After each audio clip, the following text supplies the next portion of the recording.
Welcome back to my YouTube channel RKGS Academy. एक बार फिर से आप लोगों से रिक्वेस्ट करता हूं कि अगर चैनल पर नए हो तो नया विजिट कर रहे हो तो प्लीज़ सब्सक्राइब कर लें और चैनल को लाइक और शेयर करना एकदम से मत भूलिए। फिलहाल मैं आज उपस्थित हुआ हूं, मेरी मजबूरी थी इसलिए उपस्थित होना पड़ा, नहीं तो मैं अगला चैप्टर आपको एंशिएंट हिस्ट्री से पढ़ाता। लेकिन एक घटना घटित हुई है जिसके बारे में आप लोगों को जानकारी देना मेरे लिए बहुत ही ज़रूरी है। अब वो मेरी अपनी पर्सनल में ये था कि मेरे वीडियोज़ में मैंने कुछ वीडियोज़ अपलोड करके रखे हुए हैं, उसमें आप लोग देखेंगे तो कई सारी चीज़ें आपको पता हो जाएंगी। फिलहाल ये वाला जो वीडियो है इसमें मैं आप लोगों को परिचित कराऊंगा एक भ्रष्ट किस्म के अधिकारी से। और उनका पद उतना भी बड़ा नहीं है, लेकिन भ्रष्ट इसलिए कह रहा हूँ क्योंकि हमारे गाँव के ही एक हैं सज्जन व्यक्ति, उनकी पत्नी ने हम लोगों के खिलाफ मुकदमा दर्ज करवाया था पैसा के लेन देन को लेकर के, मारपीट को लेकर के। तो इन्होंने विवेचना करने के लिए बुलाया था और इनका नाम है सुल्तान सिंह जी। चौकी प्रभारी हैं यहाँ के पलना के, आजमगढ़ जिले के लालगंज तहसील में एक पलना ब्लॉक है, उसी चौकी के अंतर्गत हम लोग आते हैं। तो सुल्तान सिंह जी वहाँ पे उप निरीक्षक पद पर तैनात हैं।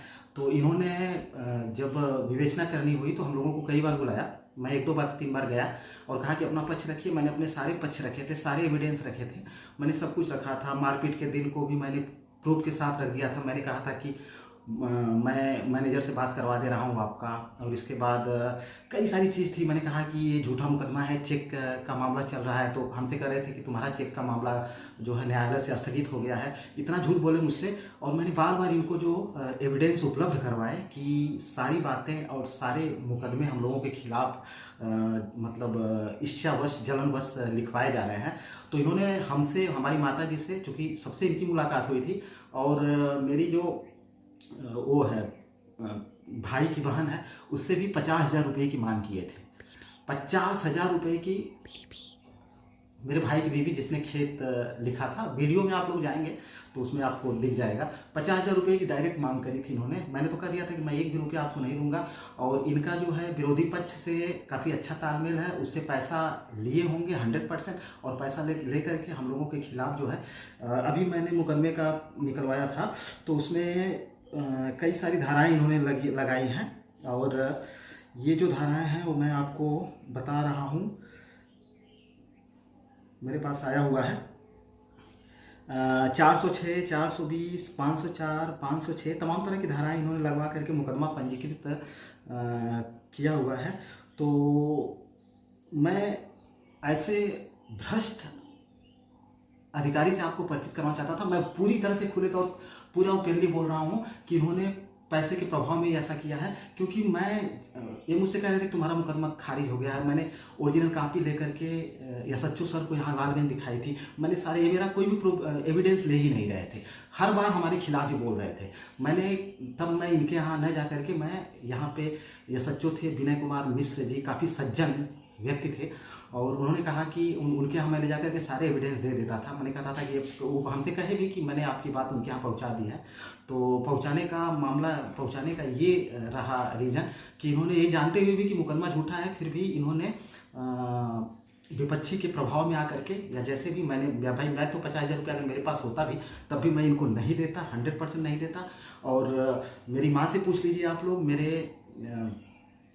मेरे जो भाई की पत्नी है उससे भी पूछ लीजिए, इन्होंने पैसे की मांग करी थी और पैसा हम लोग नहीं दे पाए थे, हम लोगों ने नहीं दिया था। इसलिए दुर्भावनावश इन्होंने विपक्षी के साथ मिल करके हम लोगों के खिलाफ साजिश के तहत ये ऐसी मतलब मुकदमा को पंजीकृत करवाया है। मेरे पास इतने एविडेंस है कि अगर ये चाहते तो उसी समय हमारे खिलाफ नहीं लिखते। लेकिन अब हम लोगों की मजबूरी हो गई है हाई कोर्ट जाना। हाई कोर्ट हम जाएंगे और यहाँ न्यायालय में भी जाएंगे और इसके बाद अब एसपी सर के यहाँ भी जाएंगे, सारे एविडेंस ले जा करके देंगे, कहेंगे कि हम ये एविडेंस सुल्तान सर को दे रहे थे लेकिन उन्होंने नहीं लिया। तो इनसे पूछा जरूर जाएगा। और बाकी मैं हाई कोर्ट में सारे एविडेंस ले करके जाऊँगा। तो वहाँ पर तो चूँकि न्यायालय है तो न्यायालय में न्याय ही होगा, किसी एक पक्ष का तो सुना नहीं जाएगा, दूसरे पक्ष का भी सुना जाएगा। और वहाँ से मुकदमा खारिज करवाऊंगा मैं। मुकदमा खारिज करवाने के बाद मैं रेनी सिंह और उनके पति के ऊपर खुद 420 का मुकदमा और मानहानि का मुकदमा दर्ज करूँगा। फिलहाल मैं आप लोगों से ये विनती करता हूँ, रिक्वेस्ट करता हूँ कि मेरे वीडियो को शेयर करिए। मुझे किसी का डर नहीं है, क्योंकि मैं सत्य के लिए लड़ता हूँ, मैं सत्य बोलता हूँ। इसलिए मैं बेखौफ रहता हूँ। और एक बार फिर से मैं ये चाहूँगा कि आप लोग इस वीडियो को थोड़ा ज़्यादा से ज़्यादा शेयर करें, ताकि आप लोगों को पता चले कि आपके एरिया में किस प्रकार के भ्रष्ट अधिकारी इस प्रकार की गतिविधियों में लिप्त हैं और इनके ऊपर किसी प्रकार की कोई कार्यवाही नहीं हो पा रही है। Thank you. सच मानिए आप लोग, मेरे पास ऐसे ऐसे एविडेंस थे कि अगर सुल्तान सिंह जी चाहते, यहाँ पन्ना के जो चौकी इंचार्ज हैं, अगर चाहते तो 1 मिनट में, एक नज़र में मेरा मामला समझ जाते और 100% श्योर हो जाते कि ये झूठा मुकदमा दायर किया जा रहा है।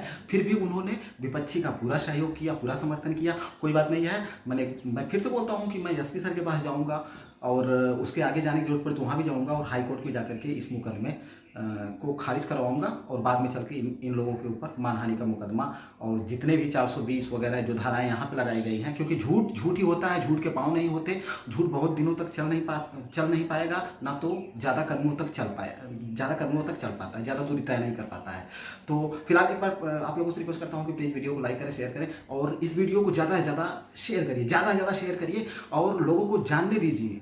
लोगों के बीच जाना चाहिए कि हमारे बीच में कैसे कैसे भ्रष्ट अधिकारी और लोग बैठे हुए हैं जो बिना पैसे की